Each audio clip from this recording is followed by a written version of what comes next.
Mencabut ekor piyikan merpati. Apa sih manfaat mencabut bulu ekor merpati? Nah, apalagi merpati piyikan. Jadi di sini banyak yang bilang, "Bang, apa benar merpati yang dicabut itu ekornya nih nanti bakalan tembak keras?"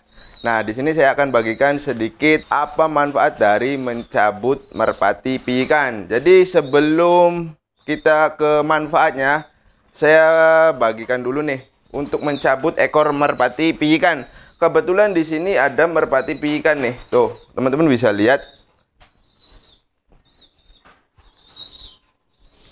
Nah, di sini juga ada tuh merpati piyikan. Nah, ini anak raja pukul. Terus di sini juga ada nih merpati piyikan. Tuh. Ya kan? Nah, di sini saya mau ambil saja nih yang ini nih. Oke, ini kan piyikan nih, masih bunyi pisan. Jadi mau kita cabut nih ekornya nih. Terus apa bener nanti bisa tembak keras, tembaknya jedor nih merpatinya. Yuk kita sini bahas bareng-bareng ya, teman-teman. Sambil belajar juga. Nah, di video-video sebelumnya itu sudah pernah saya buat videonya. Nah, sini dulu nih, teman-temannya sini. Biar enak. Nah, ini ada juga nih merpati. Loh, oh ini dewasa. Hai. Ini buat biar bisa dimengerti ya. Jadi enak kalau ada contohnya. Nah, sambil duduk. Oke, ini galak nih sama tangan tuh. Tuh. Oke, kita bahas lagi nih yang namanya bulu ekor ya, teman-teman. Nah, kebetulan ini bulu ekornya masuknya telat, teman-teman. Apa bener sih mencabut ekor merpati ini bisa menambah tembak atau masuk merpati ke betinanya? Apa itu benar? Nah, ternyata jawabannya itu salah, teman-teman, alias salah besar. Nggak ada pengaruh, nggak ada manfaat sedikit pun ke merpati untuk tembaknya jedor. Fungsi dari ekor merpati ini, dia adalah alat bantu pengereman. Jadi ketika merpati ini terbang terus mau landing ke betina itu, nah yang bekerja adalah si ekor merpatinya. Jadi untuk pengereman. Tapi saya cabut ekornya kok merpatinya pas diterbangkan itu tembaknya jedor. Ya betul, bener itu, karena dia nggak ada alat pengereman. Jadi untuk kalau di merpati tinggian untuk ke bawah nanti dia bakalan kesusahan. Terus untuk pergerakannya, pokoknya untuk apa sih namanya, terbang itu nanti bakalan mengalami kesusahan. Terus manfaatnya apa, Bang? Yang saya tanyakan nih di senior saya itu, kalau pencabutan ekor merpati itu bertujuan ketika di rampasan kedua, teman-teman. Jadi kalau untuk merpati yang kita latih itu, nah ini kebetulan ada contoh, jadi saya enak nih. Ini kan, nah ini ekornya masih bawaan. Ini teknik peternak atau penghobi yang top nih. Jadi ini kan ada piyikan. Ini biasanya lar nih, lar sayap. Nah, ini lar sayap nih, lar sayap. Nah, teman-teman bisa lihat. Ini masih bawaan piyikan semua nih, teman-teman. Jadi lar sayap ini masih bawaan dari piyik. 1 bulan sekali dia lepas ketika beranjak dewasa. Satu persatu dari ujung sini nih biasanya. Hitung dari depan ini 10 lar sayap. 1, 2, 3, 4, 5, 6, 7, 8, 9, 10. Nah, berarti sampai sini nih. Ini berarti putih. Perbedaannya apa, Bang? Ini bisa kelihatan nih, teman-teman. Jadi berlawanan ya antara sayap dalam dengan sayap luar nih. Kalau sayap dalam dia bengkok ke dalam, sedangkan sayap luar ini dia lurus. Biasanya kebanyakan lurus tuh. Ada perbedaan di sininya juga, kayak ada pembatas seperti huruf V. Seperti huruf V tuh. Jadi ini setiap bulannya itu biasanya merpati yang tumbuh dengan baik atau perawatan dengan baik, dia akan lepas dengan sendirinya satu persatu. Begitupun ekornya, teman-teman. Ekornya itu pasti akan lepas dengan satu persatu. Tetapi kebanyakan ketika ininya rampas atau selesai, si ekor ini masih ada bulu piyik. Ketika lar ini rampasan kedua ya teman-teman, jadi lar ini mau menuju full rampasan, nah ekornya itu baru ada yang lepas, baru ada yang tumbuh, terus baru ada yang mau lepas. Jadi nggak beraturan kalau kita biarkan saja. Nah, peternak penghobi yang sudah berpengalaman ini, dia mensiasatinya gimana caranya agar ketika rampasan kedua itu bulu ekornya baru, terus sayap larnya juga baru.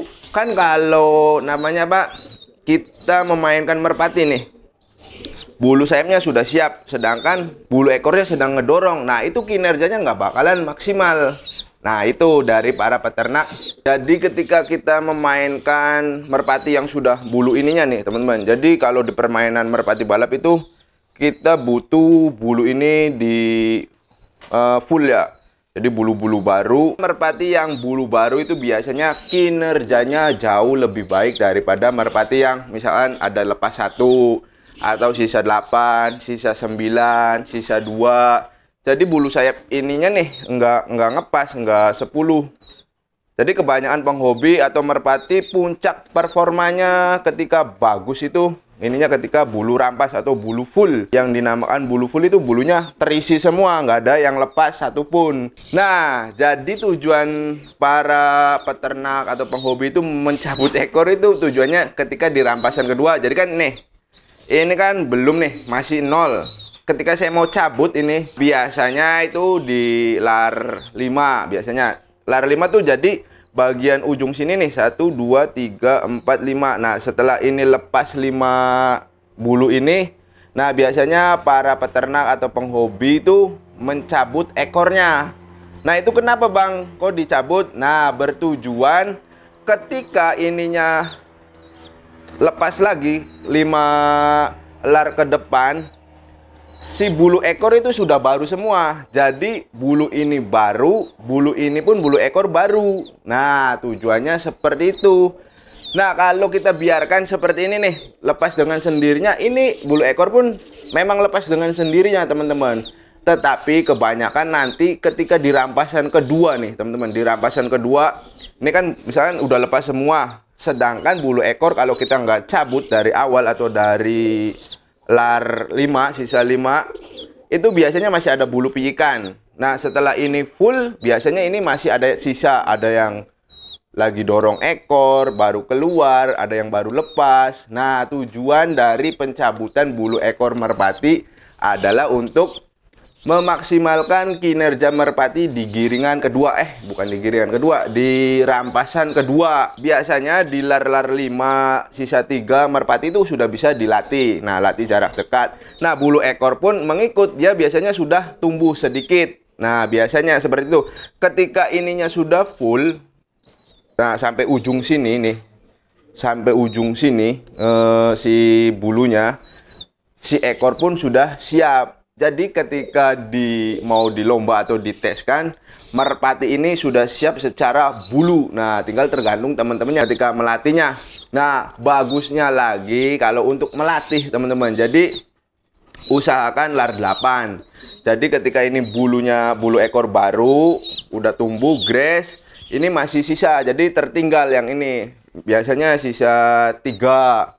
Sisa 3 atau sisa 2. Nah, itu baru bisa kita latih. Nah, di latihan tersebut ini udah nggak ada bulu pijikan. Si ekor ini udah nggak ada bulu pijikan.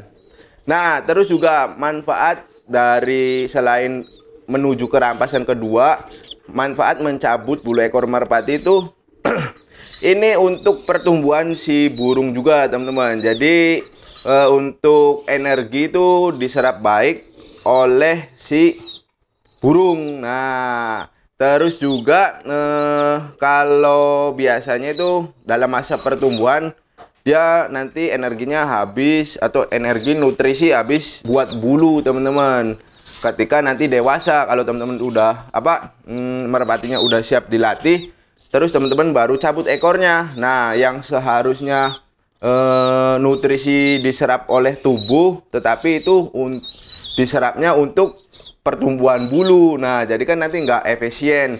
Jadi akan menghambat kinerja si merpatinya tersebut. Ada gambaran nggak kira-kira, ada nggak kaitannya mencabut ekor merpati itu bisa membuat merpati tembaknya semakin keras. Nah, jadi mungkin karena teman-teman melihat ya, dulu juga waktu saya belum menanyakan dengan senior itu, kok kenapa sih bulu ekor itu mereka cabutin. Nah, di usia berapa sih mereka, bahkan ada yang usia segini nih udah dicabutin. Tetapi itu juga harus diingat teman-teman, ini usahakan bulu piyiknya itu udah dewasa ya, dalam artian dewasa itu udah nggak ada kayak bulu apa ya, bulu muda.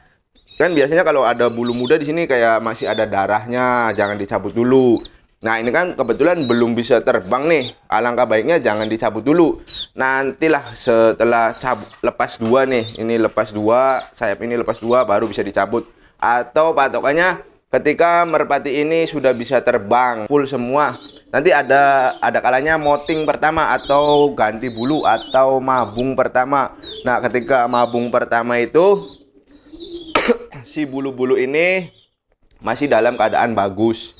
Nah, biasanya ada merpati yang ininya bulunya lepas itu nanti berbarengan dengan larvul lagi. Nah, kebanyakan peternak dan penghobi tujuannya ke situ. Kalau dicabut ekornya itu udah otomatis dia masuk ke betinanya atau landing ke betinanya itu udah pasti keras. Kenapa? Karena fungsi ekor itu dari merpati itu hanya untuk pengereman teman-teman, pengereman untuk nukik biasanya. Nah, kalau di merpati kolong itu biasanya merpati yang bagus nukiknya itu ekornya turun ke bawah. Nah, itu biasanya kalau di balap juga harus menyatu, jadi semakin baik ekornya semakin kuat. Nah, nanti hasilnya itu stabil ke landing ke betinanya. Tetapi kita kembali lagi dari karakter merpatinya. Kalau memang si merpatinya tidak memiliki tembak keras, ya alhasil nanti juga tembaknya tidak akan keras setelah ekornya tumbuh. Walaupun ada ekornya saja, kadang dia masih suka jeblos, tembaknya terlalu keras, nggak bisa ngontrol ekornya, apalagi nggak ada namanya pengontrol ya, akan jauh lebih bahaya lagi. Jadi hentikan teman-teman yang pengen merpatinya tembak jedor terus dengan cara mencabuti ekornya, hentikan ya teman-teman. Saya sarankan jangan lakukan hal tersebut karena itu bisa membahayakan si merpatinya juga, apalagi kalau merpatinya yang memang bawaan karakternya itu memiliki tembak keras. Jadi nggak ada halnya, nggak ada kaitannya. Nah, mudah-mudahan video ini bisa bermanfaat. Mohon maaf bila mana ada kata-kata yang kurang berkenan. Nantikan video terbaru dari saya. Akhir kata saya akhiri, wabillahi taufiq wal hidayah. Wassalamualaikum warahmatullahi wabarakatuh.